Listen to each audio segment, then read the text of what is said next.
Welcome back. We've got more coffee, we've got more people, and I've got a great new guest, Ray Young. Ray, you're sitting here at the world famous Buddy Brew. We got the Buddy Brew logo behind us and fine Buddy Brew coffee. We're all just having a good time here on a Friday morning, talking politics. And talking about a beautiful day in Tampa, right? It's a beautiful day in Tampa, and I bet it's also a beautiful day in Plant City. It's a beautiful day in Plant City. I think I saw the temperature and the heat index today about 100 degrees, or over 100 degrees. Now, Ray, is that much like the way it was in North Carolina when you were there a couple weeks ago? When were you there? I spoke to Julie on the way over this morning. She said it's still a balmy 62 degrees on the mountains this morning. Oh, so that's right. So she's there. She is. Well, the reason that we're here talking, and I think the reason that a lot of us, in the country are really getting engaged in politics is we recognize, Ray, that we've got to take a more fiscally conservative approach to how we deal with really everything we do in government.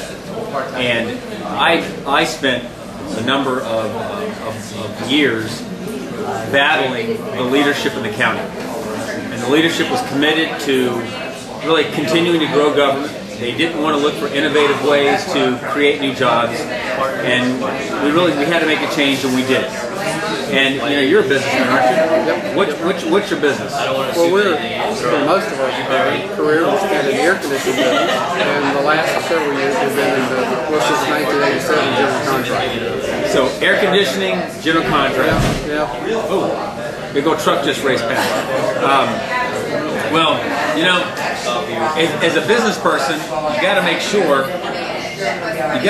as a business person that you make smart business decisions.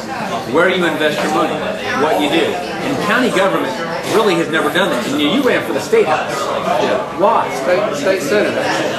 Oh, that's right, state senate. Okay. Well, you see the things that are taking place in government, and I've been going to Tallahassee for over 20 years, and fell in love with the process and workers' comp issues and construction issues and chamber commerce issues of really what can we do as a government to help the small business. And really the small business is the engine that really runs and fuels our economy, I believe. Of course, I'm kind of prejudiced in that area because of small businessman entrepreneur. So, to go and make a difference, the fiscal conservancy is something that, guys like you and I are near and dear to us. Just like we balance our checkbooks at home.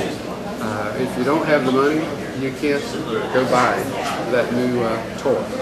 So you talked about wanting to bring kind of a business-like approach to Tallahassee. Well, I think that's what our founding fathers intended. They were business people. They went to the government and they fulfilled the same obligation they did their business in their home, and they did that same thought philosophy for the government. And then they left and went back and picked up their business.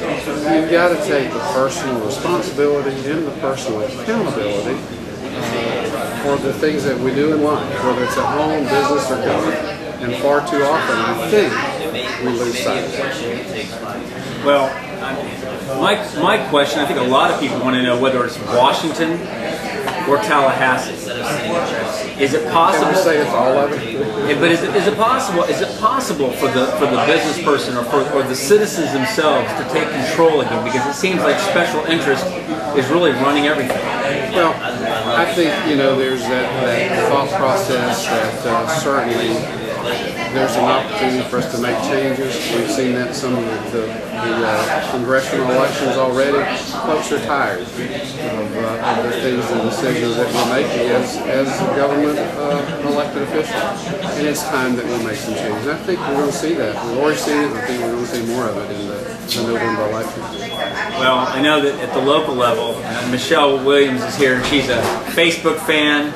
I'm a fan of hers. She comes to all the county meetings. She is persistent in speaking up when she thinks that there's been injustice. And one day we're going to have her on here as a guest.